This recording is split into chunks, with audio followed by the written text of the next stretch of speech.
안녕하세요. 스포츠 분석 천교수입니다. 저희 채널을 방문해 주셔서 감사합니다. 이번 회차 천교수 가족방 적중 내역입니다. 적중하신 분들 모두 축하드리며 오늘의 경기 분석도 재밌게 시청하시고 유익한 정보 얻어가시기 바랍니다. 천교수 가족방 입장은 영상 하단 고정 댓글을 통해 입장 가능합니다. 그럼 오늘의 경기 분석 시작하겠습니다. 1월 8일 국내 경기와 해외 축구 총 6경기 분석 시작하겠습니다. 첫 번째로 울산 모비스 대 안양 정관장 경기 알아보겠습니다. 먼저 모비스는 지난 주말 경기에서 LG를 완파하며 선두 경쟁을 이어갔다. SK와 치열한 선두 경쟁 중인데 LG를 잡고 기세를 이어갔다. 마레이가 빠진 LG를 만나 게이지 프림과 숄롱이 나란히 리바운드 10개 동반 더블더블에 성공했고 이우석이 3점 슛 4개 포함 16점을 더했다. 함지훈이 부상으로 인해 수술에 들어가며 전력 누수가 있긴 하지만 장재석과 신민석 등이 공백을 메웠다. 이어서 정관장은 지난 일요일 가스공사에 패하며 연패를 벗어나지 못했다. 배병준이 높은 성공률로 3점 슛 4개를 성공하며 18점을 기록했고 박지훈이 23.4어시스트 3스틸 등으로 접전을 유도했는데 경기 마무리가 아쉬웠다. 라렌이 야투시도 10회에 그치는 등 외인 듀오의 득점 합이 13점에 그친 것이 결정적인 패인이었다. 정관장은 목 부상으로 빠진 변준영의 공백에도 박지훈이 볼핸들러 역할을 하며 국내 선수들의 경쟁력을 유지 중이다. 그러나 1옵션인 라렌의 득점력이 떨어지는 데다 알렉산더가 벤치에서 힘이 되지 못한다. 숄롱과 프림 등 최고의 외인 듀오가 외인 대결을 압도할 수 있을 모비스가 승리할 것이다. 이번 경기 울산 모비스 승을 추천합니다. 핸디 언어버 및 최종 조합은 고정 댓글 링크를 통해 가족방에서 확인해주세요. 두 번째로 우리은행 대 KB스타즈 경기 알아보겠습니다. 먼저 우리은행은 지난주 토요일 경기에서 삼성생명에 패하며 단독 2위에서 내려갔다. 전반 무득점에 그쳤고 경기를 야투 성공률 20%대 12점으로 마친 김단비가 그답지 않게 부진했고 이명관의 활약도 미비했다. 그래도 나츠키가 14점 4스틸 2개의 3점 슛 등을 성공하며 앞선에서 활약했고 세컨 찬스를 자주 만든 한엄지의 골 및 존재감도 있었다. 이어서 KB는 지난 금요일 경기에서 리그 선두인 썸을 잡았다. 전반에 9점 차로 밀리며 패색이 짙은 경기였는데 후반 역전에 성공했다. 루키 빅맨인 송윤아가 승부처의 중요한 골 및 득점과 점퍼를 연달아 성공하며 15.8리바운드를 기록했고 에이스인 강희슬이 3점 4개 포함 26점을 폭발했다. 후반기 반등에 성공한 허예은이 강력한 썸 앞선에 밀리지 않고 경기 운영을 잘한 것도 인상적이었다. 김단비가 경기 도중 허리를 부여잡는 등 부상 여파가 있긴 하지만 충분히 휴식하고 나서는 경기기에 홈에서 좋은 컨디션으로 경기에 나설 수 있다. 또 한엄지는 루키 빅맨인 KB 송윤아의 골 및 접근을 정면으로 저지할 수 있는 선수다. 이명관과 김혜진 등이 터프한 수비로 강희슬의 야투 성공률을 떨어뜨릴 것이고 김단비가 명예회복에 나설 우리은행이 승리할 것이다. 이번 경기 우리은행 승을 추천합니다. 핸디 언어버 및 최종 조합은 고정 댓글 링크를 통해 가족방에서 확인해주세요. 경기 분석 잘 보고 오셨나요? 다음 경기 분석 보시기 전에 천교수 가족방 입장하시는 법 안내해드리도록 하겠습니다. 첫 번째로 영상 하단 댓글을 클릭해주세요. 두 번째로 링크를 클릭하신 후 세 번째로 채팅 참여하기 클릭하셔서 문의 주시고 답장 기다려주시면 됩니다. 남은 영상 유익한 정보 얻어가시길 바라며 이어서 다음 경기 분석 시작하겠습니다. 세 번째로 삼성화재 대 대한항공 경기 알아보겠습니다. 먼저 삼성화재는 전반기를 5위로 마쳤다. 김상우 감독과 함께 플레이오프 진출을 노린 이번 시즌이었는데 기대에 못 미치는 성적이었다. 때문에 팀의 기대에 부응하지 못한 외인 공격수 그로즈다노프를 보내며 대한항공에서 풀린 막심을 영입했다. 공격 성공률이 다소 낮긴 하지만 리그 득점 5위에 오른 데다 베테랑으로 배구를 잘 알고 하는 선수기에 리그 득점 3위인 파즐리를 잘 지원할 것으로 보인다. 이어서 대한항공은 라이벌 현케의 독주에 밀리며 전반기를 2위로 마쳤다. 3라운드 맞대결에서 승리했다면 승점 차를 줄일 수 있었지만 셔사 후 패배를 당한 것이 컸다. 때문에 후반기 시작을 앞두고 팀 정비를 대대적으로 했다. 존재감 없던 아커 자원을 경력직 리베로인 요헤이로 바꿨고 부상에서 돌아온 요스바니와 남은 시즌을 함께하기로 했다. 막심의 가세로 인해 대한항공의 화력이 확실히 나아졌다.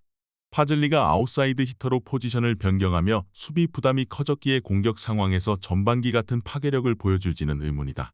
류에이의 가세로 인해 후위 수비가 안정을 찾을 것이고 요스바니와 정지석 등이 화력 대결에서 밀리지 않을 대한항공이 승리할 것이다. 이번 경기 대한항공 승을 추천합니다.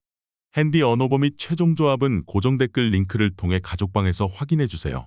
네 번째로 한국도로공사 대 현대건설 경기 알아보겠습니다. 먼저 도로공사는 GS를 최하위로 밀어내고 6위에 위치해 있다. 5위인 페퍼와도 승점 차이가 4점에 불과하기에 후반기 초반 결과에 따라 순위 상승도 노릴 만하다. 지난 시즌을 함께한 아커 아웃사이드 히터 타나차가 돌아온 이후 강소희와 니콜로바의 공격 성공률이 동반 상승했고 루키 세터인 김다은도 점차 프로에 적응 중이다. 단 이윤정 리스크가 늘 있는 데다 문정원과 임명옥 등 베테랑들의 경기력 기복이 아쉽다. 이어서 현대건설은 전반기 마지막 경기에서 페퍼에 패하며 선두인 흥국생명과 승점 차가 다시 2점으로 벌어졌다. 그래도 멀어 보였던 흥국생명과 격차를 줄이며 정규리그 우승에 대한 가능성을 충분히 높였다. 정지훈과 김연견 등 부상이 있던 선수들이 휴식기 동안 몸 상태를 끌어올리며 이 경기에 나설 수 있고 이다현과 양효진 등 리그 최고의 미들블로커 듀오도 건재하다. 도로공사는 타나차의 가세로 니콜로바가 집중 견제를 벗어나 초반의 부진을 어느 정도 벗어났다. 그러나 흥국과 함께 블로킹 높이가 가장 좋은 현대건설을 상대하는 건 큰 부담이다.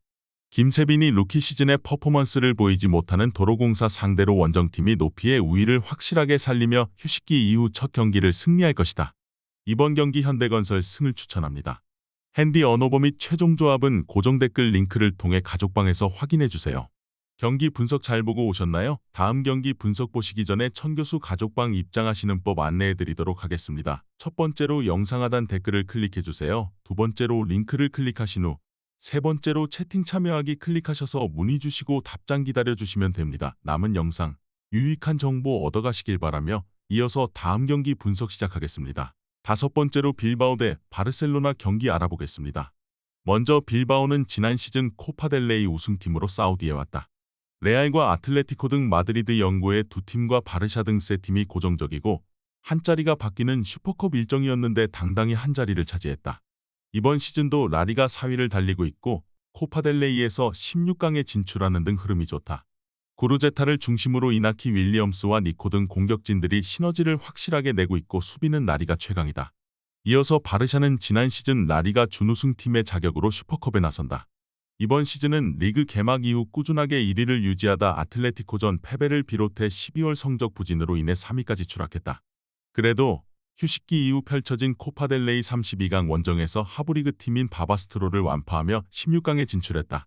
레반도프스키의 멀티골이 결정적이었고 토레와 페드리 등이 뒤를 잘 지원했다. 바르샤가 강팀의 이미지가 확실하지만 이번 시즌의 빌바오는 바르샤에 밀리는 팀이 아니다. 특히 대용과 페드리 등이 나설 바르샤의 중원 상대로 경기의 주도권을 내주지 않을 베스가와 에레라의 강력한 중원이 있다. 누네즈와 유리 베르지체, 파레데스 등이 바르샤의 공세를 90분 내내 막아낼 빌바오가 접전을 유도할 것이다. 이번 경기 무승부를 추천합니다. 핸디 언오버 및 최종 조합은 고정 댓글 링크를 통해 가족방에서 확인해주세요. 마지막으로 토트넘 대 리버풀 경기 알아보겠습니다. 먼저 토트넘은 최악의 현재를 보내고 있다. 맨유전에서 승리하며 리그컵 준결승에 진출하긴 했지만 지난 주말 뉴캐슬전 패배를 비롯해 최근 흐름이 너무 좋지 않다. 손흥민의 존재감이 줄어든 공격진의 마무리는 불안하고 비카리오에 이어 포스터도 부상으로 빠진 골키퍼 포지션에서는 넘버3 키퍼인 오스틴이 나오고 있다. 로메로와 판더벤, 벤 데이비스가 모두 빠진 중앙 수비의 불안함도 큰 문제다. 이어서 리버풀은 챔스를 제외한 컵 대회에서 로테이션을 확실하게 돌리는 팀이다. 그러나 4강에 진출한 리그컵이기에 더 이상 로테이션을 돌리지 않고 베스트 전력으로 우승까지 가려 할 것이다. 리그와 챔스에서 나란히 선두를 달리는 데다 리그컵과 FA컵 등 4개의 우승을 노리는 팀인데 모든 대회에서 기회를 잡았다.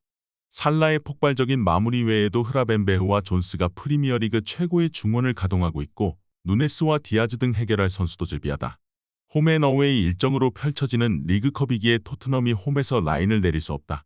파페사르와 벤탄쿠르 등 중앙 미드필더들이 수비 보호보다는 공격적으로 경기에 나설 텐데 그로 인해 드라구신과 스펜스, 그레이 등의 수비진이 상대의 역습 상황에 노출될 것이다.